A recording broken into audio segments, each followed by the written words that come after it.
Hey, everybody. It is I, Katie Morton, editor-in-chief of Search Engine Journal, and I'm sitting down today with Mordy Oberstein. Mordy, introduce yourself, bud, because I'm Mordy.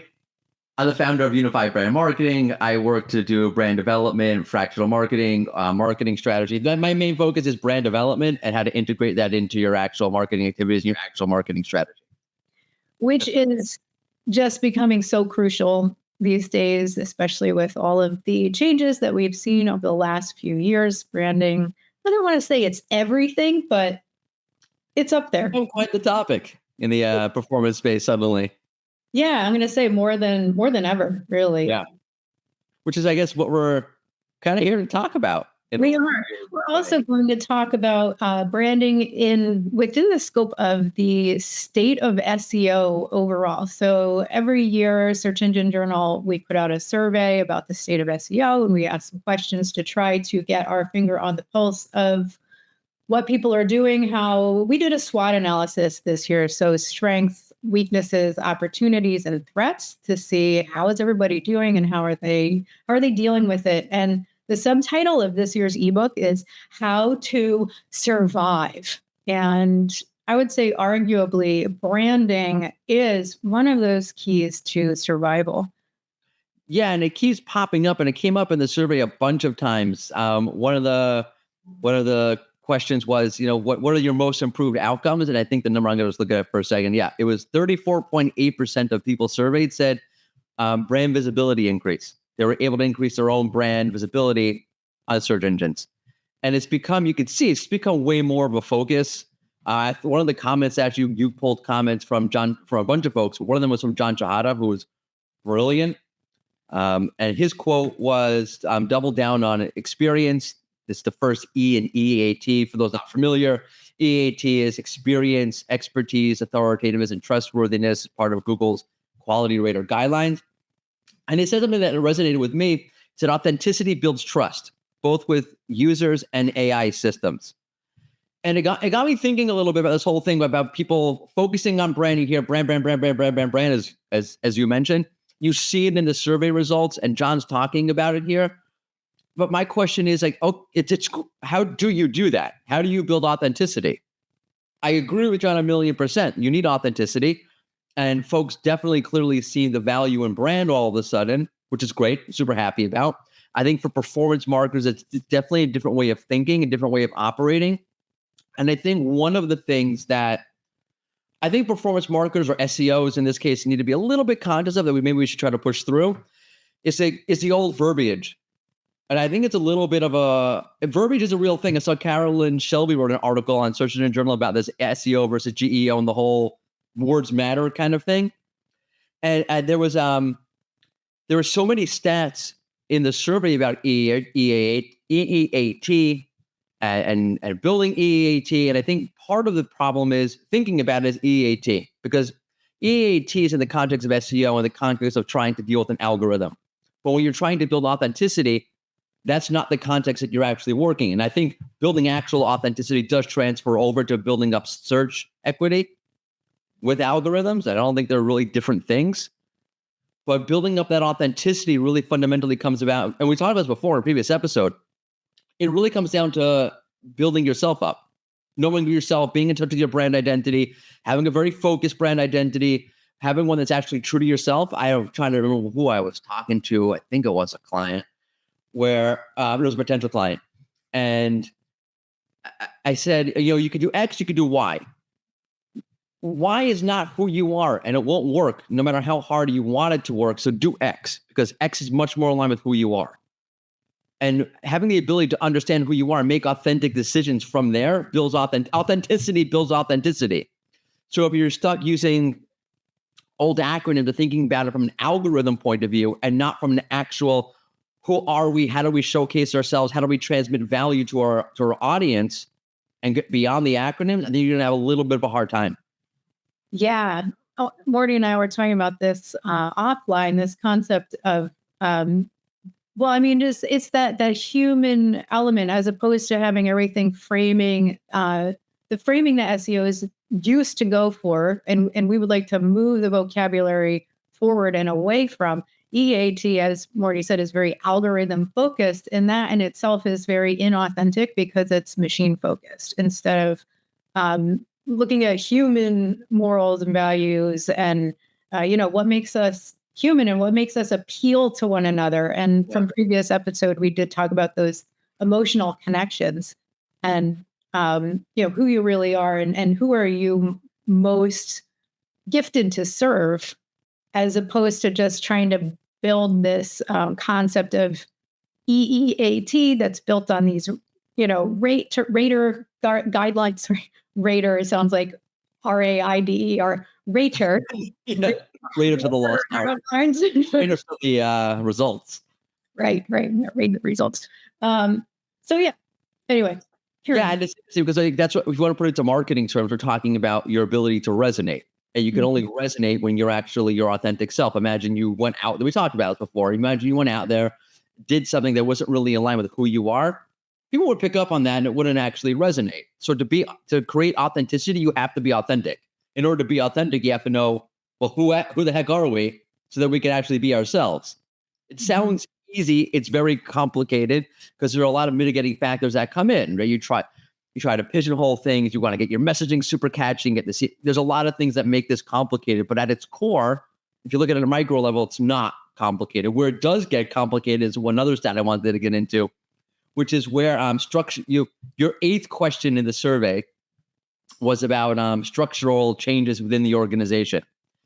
And one of the replies back was where people made change was cross-functional collaboration increased. 37.7% of respondents said we started to focus on cross-functional operations, which is yay. Yes. Because one is we leave aside like SEO, LLM, visibility, rankings, performance, blah, blah, blah. That's just how your organization should function in a healthy way to begin with.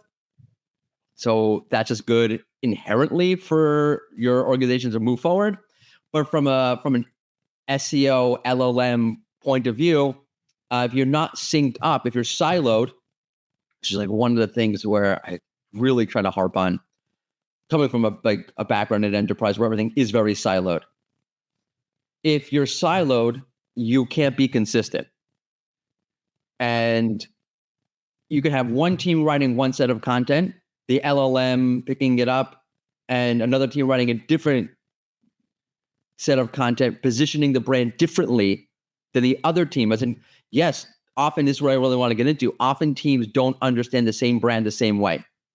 That's fascinating. Which is crazy.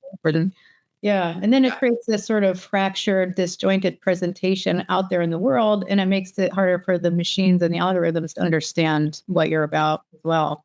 It's hard for people. And then in turn, algorithms, LLMs, all the machines. Mm-hmm. If you're telling me one thing, and then I ask somebody else, or I ask somebody else on your team about you, and they give me a different answer, I'm confused. Color me confused. That's because it's confusing.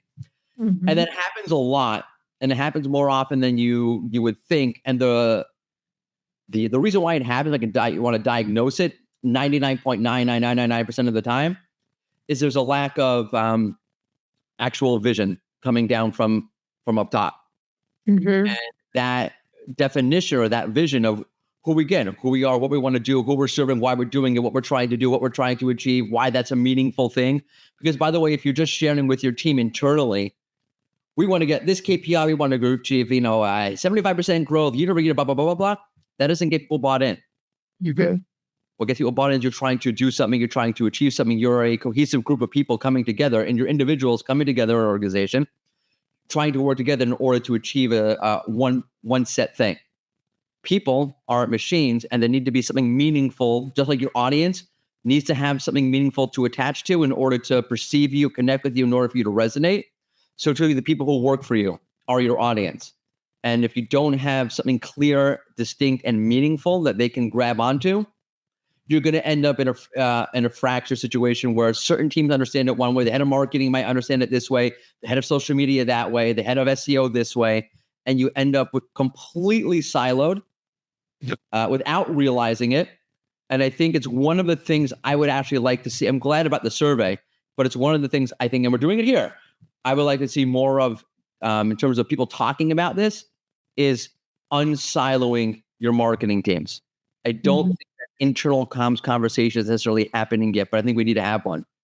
Absolutely. Well, and I'll also say another, I think, landmine in all of this is everything moves so fast these days. And if you have, let's say, for example, before we got on here, we were talking about, certain points that come up in SEO and everything changes so fast. And if something's untested, and then different people can have different ideas or opinions about how something works. And so it doesn't always come from the top-down failure of leadership. Sometimes it comes from things are moving so quickly and we don't, one team might think one thing, another thinks another thing, and then they're putting out mixed messages because there hasn't been time to even discover that there is a disconnect.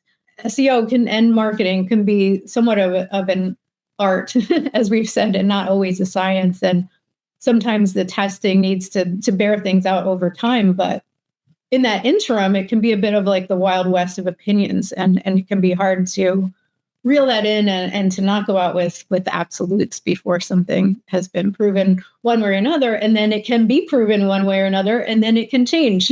It could be true for you in your context and your situation, and not true for a different website or different brand in their context. And it's hard now. My last point is that it's hard because you're right, because you hear different things from different places on the outside, or you're trying to assimilate, and one team might hear one thing and act on that. And I think what happens is, a piece of advice, teams have I have a monthly sync.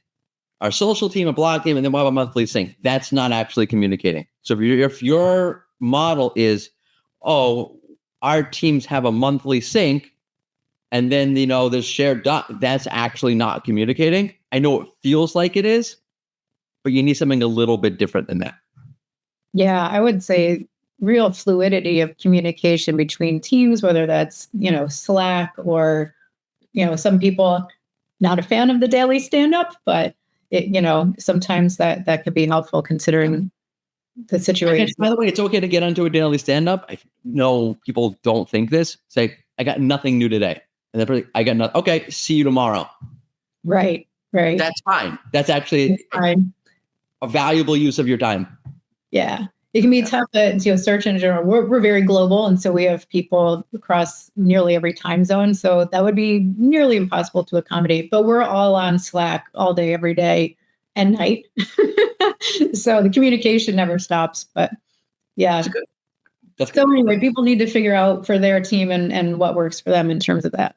Yeah, it's very hard. But it's definitely key these days moving forward in SEO and how to survive. Oh. By the way, check out all the I only picked those two. There's tons of stats in there. So if you're like, no, there was a lot of more stats, and those are the two that I harped on. Yeah. So go to searchenginejournal.com and you will see our new ebook, our latest ebook, which is State of SEO, How to Survive. Go ahead and click and sign up for that. And Mordy, what would you like to plug today? UnifyBrandMarketing.com. Yeah, go there. Go there too. Sign up for a consult with Mordy. He is great. Free consult. Yeah. Yep. All right. Well, thank you so much for sitting down with me today, Mordy. Always a pleasure. And we'll catch you all next time. Bye. Bye.